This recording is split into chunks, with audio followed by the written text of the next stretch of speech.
اسی طریقے سے نماز کا معاملہ جو ہے وہ پہلے کیوں نہیں آیا؟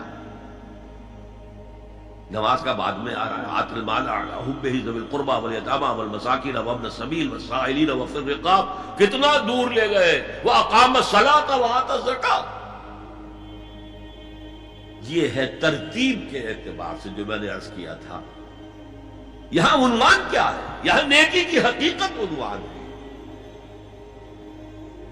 اس کی روح ایمان ہے اور اس کا ظاہر اس میں سب سے پہلے انسانی ہمدردی، اور اس ہمدردی کی بنا پر وہ مال جو بہت محبوب ہے خرچ کرنا. درد دل کے واسطے پیدا کیا انسان کو، ورنہ طاعت کے لیے کچھ کم نہ تھے کروبیاں. اگر یہ نہیں ہے تو کچھ نہیں. حضور نے فرمایا من یحب الرفق فقد حرم الخیر کلہ. جو شخص دل کی نرمی سے محروم ہو گیا وہ کل کے کل خیر سے محروم ہو گیا. کسی کو دکھ میں دیکھو اور اس پوزیشن میں ہو کہ تم اس کا کوئی مداوع کر سکو اور نہ کرو، پھر تم چاہے مفسر ہو، محدث ہو، نیک نہیں ہو. تم عابد ہو سکتے ہو، زاہد ہو سکتے ہو، تم مفسر ہو سکتے ہو، محدث، نیک نہیں ہو سکتے. من یحب الرفق، رفق کہتے ہیں نرمی. رفیق ہمارا ساتھی، دمساز. ظاہر بات ہے آپ کو دکھ ہوگا، آپ کے رفیق جو ہے اس کے اپنے دل میں محسوس کرے گا آپ کے درد. ہم درد کسے کہتے ہیں؟ ہم درد، جن کا درد مشترک ہے. ہم عصر، ایک زمانے کے لوگ. ہم جماعت، ایک جماعت میں پڑھنے والے. ہم درد. خنجر چلے کسی پہ تڑپتے ہیں ہم امیر، سارے جہاں کا درد ہماری جگر میں ہے.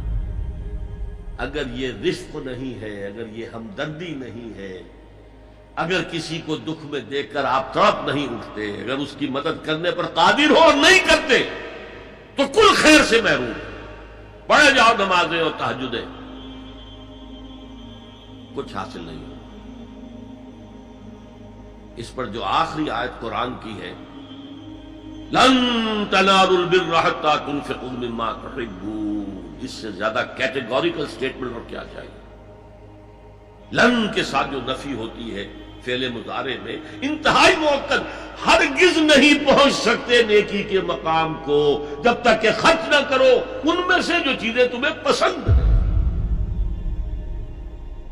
قمیض پھٹ گئی ہے، بوسیدہ دے دو کسی کو، یہ نہیں ہے خیرات و صدقات، بلکہ جو تمہیں محبوب ہو. لن تنالوا البر، بر کے مقام تک نہیں پہنچ سکتے. پھر میں کہہ رہا ہوں عابد ہو سکتے ہو، زاہد ہو سکتے ہو، علم کا معاملہ ہے، محدث ہو سکتے ہو، مفسر ہو سکتے ہو، فقیہ ہو سکتے ہو، مفتی ہو سکتے ہو، سب کچھ ہو سکتے ہو. قرآن مجید کی روح سے نیک نہیں کہلا سکتے. وآت المال علی حبہ.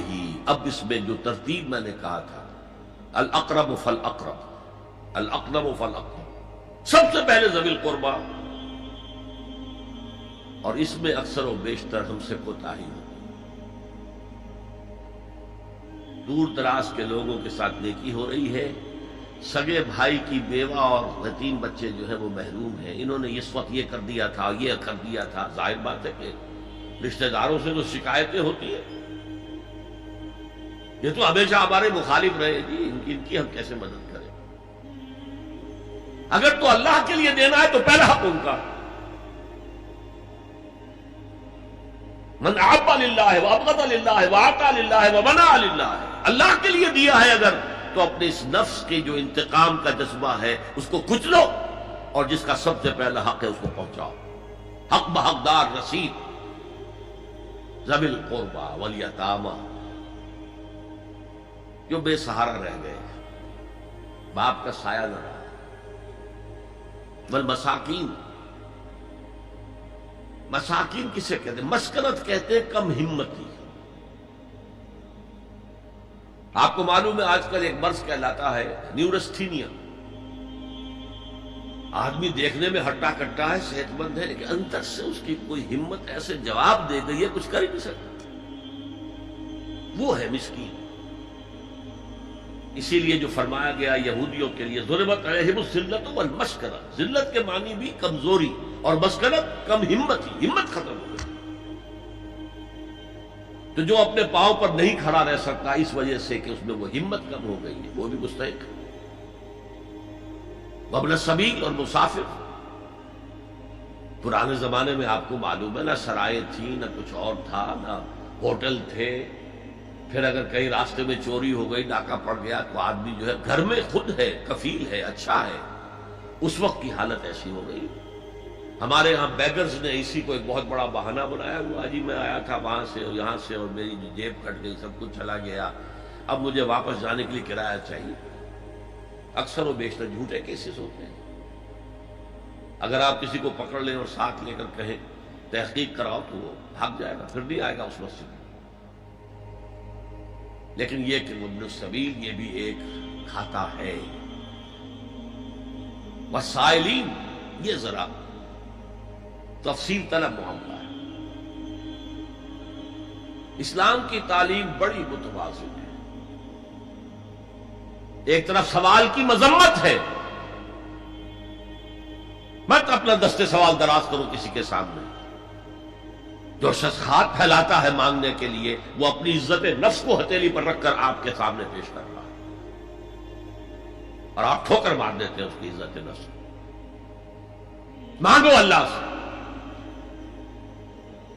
اللہ کسی کے دل میں ڈالے تمہاری ضرورت پوری کر سکتا ہے، بغیر اس کے کہ تم کسی کے سامنے دستے سوال دراز کرو. تو سخت مذمت ہے.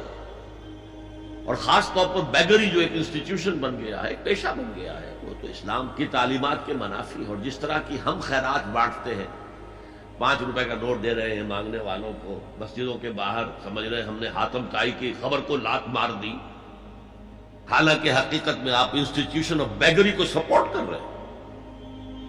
کسی ایک کو لے لو، آؤ چلو مجھے اپنا گھر دکھاؤ، مجھے بتاؤ تم واقعی اس قابل ہو یا نہیں ہو، اور پھر اس کی مدد کریں، لمسم کریں. پھر وہ 5 روپے نہیں ایسی دیں کہ وہ کچھ اپنے پاؤں پر کھڑا ہو سکے.